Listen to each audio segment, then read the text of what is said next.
أعوذ بالله من الشيطان الرجيم.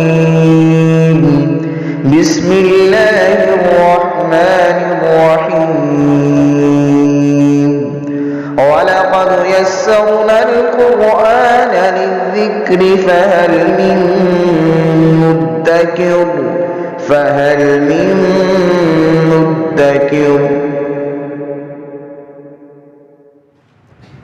بسم اللہ الرحمن الرحیم. سورہ بقرہ کی 180 نمبر آیہ مبارکہ سے پڑھیں گے. اعوذ باللہ من الشیطان الرجیم. بسم اللہ الرحمن الرحیم. کتب علیکم اذا حضر احدکم الموت ان ترک خیرا الوصیۃ للوالدین والاقربین بالمعروف حقا علی المتقین. ہمارا دین حیات ہے اور زندگی کے تمام مراحل میں ہماری رہنمائی کرتا ہے. تو جس طرح ہمیں مقتولین کے متعلق ہدایات ارشاد فرمائی گئیں، اسی طرح یہاں مال سے متعلق کچھ حقوق کا ذکر کیا جا رہا ہے. ایک انسان اس دنیا سے رخصت ہونے کے قریب ہے، مرض موت میں مبتلا ہے یا اس پر موت کے آثار دکھائی دے رہے ہیں، تو اسے حکم دیا گیا کہ وہ اپنے مال سے متعلق وصیت کرے، قریبی رشتہ دار والدین سے متعلق کہ کس کو مال میں سے کتنا حصہ دیا جائے گا. یہاں یہ بات یاد رہے کہ یہ آیت مقدسہ جو ابتدائی احکام شریعت کے نافذ ہو رہے تھے اس وقت اس کو ارشاد فرمایا گیا. پھر بعد میں سورہ نساء کی دوسرے رکوع میں اللہ تعالیٰ نے والدین، اپنی اولاد اور بیوی اور خامد ان کے متعلق حصوں کا ذکر کر دیا. تو اس حوالے سے پھر وہ حصے تفصیلی طور پر وہاں بیان ہو گئے اور یہاں جو وصیت ہے اس کا دائرہ پھر محدود ہو گیا. اس کا ہم ذکر کرتے ہیں. تو ارشاد فرمایا گیا کہ جب کوئی شخص دیکھے کہ اب اس کا وقت اجل قریب ہے تو وہ اپنے مال سے متعلق وصیت کرے.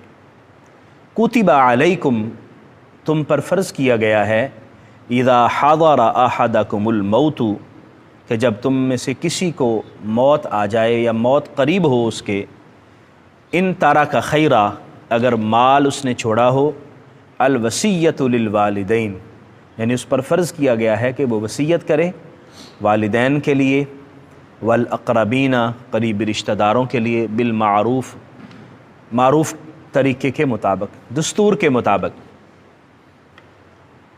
حقا علی المتقین، یہ متقین پر حق ہے کہ وہ یہ وصیت کر کے جائیں. نبی رحمت صلی اللہ تعالی علیہ وآلہ وسلم نے وصیت سے متعلق کچھ تفصیلی ارشادات فرمائے.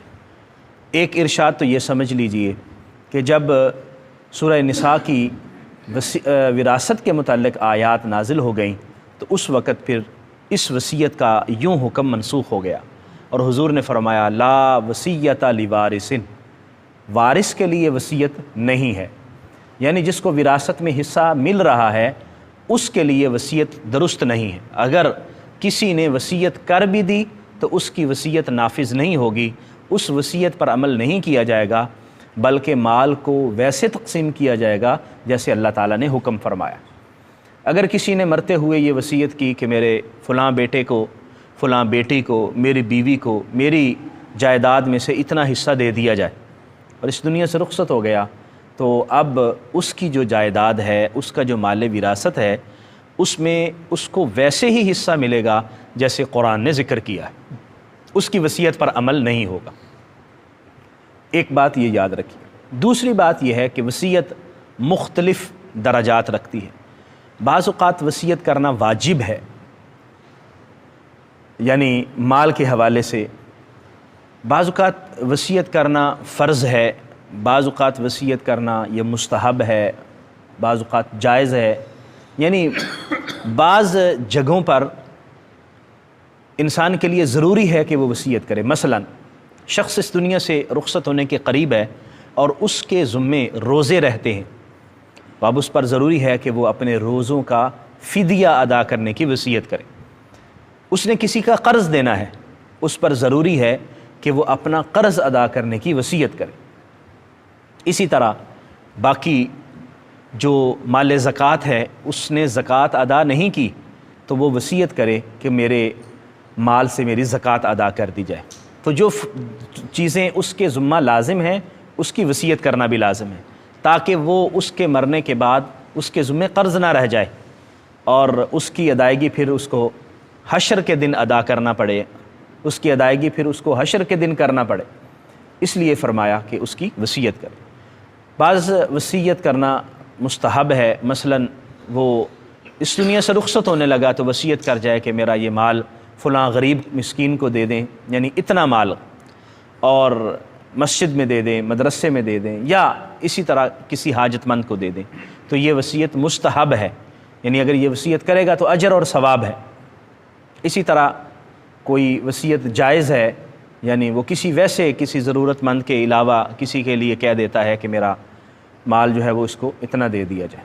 یہاں یہ بھی یاد رہے کہ جب کوئی شخص اس دنیا سے رخصت ہو رہا ہے اور وہ وصیت کر گیا تو اس کی وصیت اس کے مال کے 1/3 حصے میں نافذ ہوگی، یعنی مال کے 3 حصے کیے جائیں گے اور اس کے 1 حصے میں وہ وصیت نافذ ہوگی، اور 2 حصے جو ہے لازماً ورثاء کے لیے چھوڑے جائیں گے۔ ایسا نہیں ہے کہ ایک شخص اس دنیا سے رخصت ہو رہا ہے اور وہ سارے مال کی وصیت کر جائے کہ میرا سارا مال جو ہے وہ اس طرح دے دیا جائے کسی کو، تو اس کی اس وصیت پر عمل نہیں ہوگا۔ تو یہاں پر جو ارشاد فرمایا گیا ہے اس کی مختلف تفصیلات ہیں، بلکہ بعض اوقات ہمارے مفسرین فرماتے ہیں کہ بعض اوقات وصیت کرنا یہ گناہ کا باعث بھی ہے۔ اگر کوئی شخص کسی گناہ کے کام کی وصیت کر جاتا ہے کہ میرے مرنے کے بعد میرے جو ہے وہ پیسے فلاں نعوذ باللہ کسی گناہ کی جگہ پر لگا دینا، یا ہوتی ہے لوگوں کی اپنی اپنی سوچ، تو وہ اس کی وصیت کو اس کے لیے عمل میں نہیں لایا جائے گا، تاکہ یہ قیامت کے دن اس کے لیے بوجھ نہ بنے اور قبر میں اس کے لیے بوجھ نہ بنے۔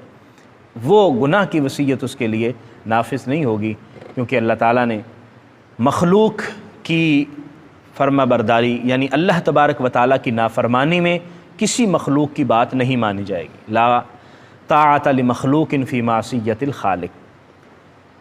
فمن بدلہ بعد ما سمعہ، اور جس شخص نے تبدیل کر لیا اس وصیت کو سننے کے بعد، فإنما اسمہ علی الذین یبدلونہ، تو اس کا گناہ اس شخص پر ہوگا جس نے تبدیل کر لیا، یعنی وصیت کے مطابق عمل کیا جائے اور اس کو تبدیل نہ کیا جائے، اور اگر کسی نے تبدیل کیا تو تبدیل کرنے والے پر اس کا گناہ ہوگا۔ اور گناہ کا مطلب کیا ہوا کہ اس دنیا میں مال حاصل کرنے کے لیے تم وصیت کو تو ادھر ادھر کر لو گے، لیکن قیامت کے دن پھر اس کا حساب کتاب دینا مشکل ہو جائے گا۔ اسی طرح بعض اوقات اس طرح ہوتا ہے کہ مرنے والا اس دنیا سے رخصت ہو جاتا ہے اور اس کے ورثاء غلط طور پر اس کی طرف کوئی چیز رائج کر جاتے ہیں کہ میرے ابا جی وہ کہہ گئے تھے کہ فلاں مکان تم لے لینا، گاڑی تمہاری ہے جی، یا اتنے پیسے جو ہے وہ میں تمہیں دے رہا ہوں، تو وہ پھر اصرار کرتا ہے ورثاء کو کہ یہ تو مجھے دیے جائیں کیونکہ میرے والد صاحب کہہ گئے تھے۔ تو یہ میں پہلے عرض کر چکا ہوں کہ ورثاء کے لیے وصیت کی کوئی حیثیت نہیں ہوگی، اس کو وہی ملے گا جو بیان کر دیا گیا۔ اسی طرح اگر کوئی جھوٹ کا اپنے طور پر جو ہے وہ اپنے لیے بیان کرتا ہے کہ وہ پہلے ہی زندگی میں ہی مجھے دے گئے تھے، تو جھوٹ بول کر کسی کا مال کھائے گا تو قیامت کے دن دینا پڑے گا۔ نبی کریم صلی اللہ علیہ وسلم نے ایک بالشت کے مطابق فرمایا، جو ایک بالشت زمین کسی کی جھوٹ کے ساتھ اور فریب کے ساتھ حاصل کرنے کی کوشش کرتا ہے تو قیامت کے دن وہ آگ کا طوق بن کے اس کے گلے میں ڈال دیا جائے گا۔ اس لیے صرف اس دنیا کو یا دنیا کے مال کو حاصل کرنے کے لیے ہم اپنی آخرت کو برباد نہ کریں۔ یہاں پر فرمایا گیا یہ تبدیل کرنے والے پر اس کا گناہ ہوگا۔ ان اللہ سمیع علیم، بے شک اللہ تعالیٰ سب کچھ سن رہا ہے اور سب کچھ جانتا ہے۔ اللہ سے تو کوئی چیز مخفی نہیں ہے، نہ تمہاری سازشیں نہ تمہارا جھوٹ، اور اللہ کے علم میں ہے کہ کیا حقیقت حال کیا ہے اور تم لوگ کیسے اس میں غلط بیانی کر رہے ہو۔ فمن خاف من موص جانفا او اسما، پس جس شخص کو خوف ہو کہ وصیت کرنے والا کوئی کوتاہی کرے گا یا گناہ کا کام کرے گا، یعنی گناہ کی وصیت کر دے گا، فَأَصْلَحَ بَيْنَهُمْ، تو وہ ان کے درمیان صلح کروا دے۔ یعنی اگر وصیت کرنے والا کسی کو ایسے ہی زائد دے کے جا رہا ہے یا کسی کا حق مار رہا ہے تو کوئی درمیان میں مصلح آئے اور اس کی اصلاح کر دے تاکہ غلطی نہ ہو اور معاملات درست رہیں۔ فلا اسم علیہ، تو اس پر پھر گناہ نہیں ہے۔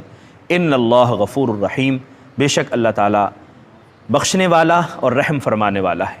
اگر کسی سے خطا ہو گئی وہ معافی مانگ لے، درگزر اللہ فرمائے گا اور رحم فرمائے گا۔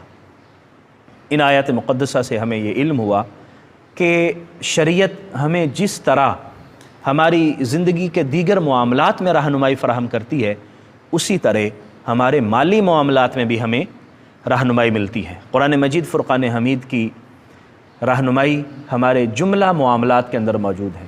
اس لیے ایسا نہیں ہے کہ ہم نماز پڑھنے، روزہ رکھنے، حج و زکوٰۃ کے لیے تو قرآن سے رہنمائی لیں، لیکن جہاں ہمارے مالی معاملات ہوں، یہاں ہماری جائیداد کا لین دین کے معاملات ہوں، تو اس وقت شریعت کو ہم پس پشت ڈال دیں، شریعت پر عمل نہ کریں اور اپنی مرضی سے جو ہے وہ معاملات کو سر انجام دینے کی کوشش کریں، یہ درست نہیں ہوگا، اس میں غلطی ہوگی۔ اس لیے ہمیں جملہ معاملات کو شریعت کے موافق کرنے کی کوشش کرنی چاہیے۔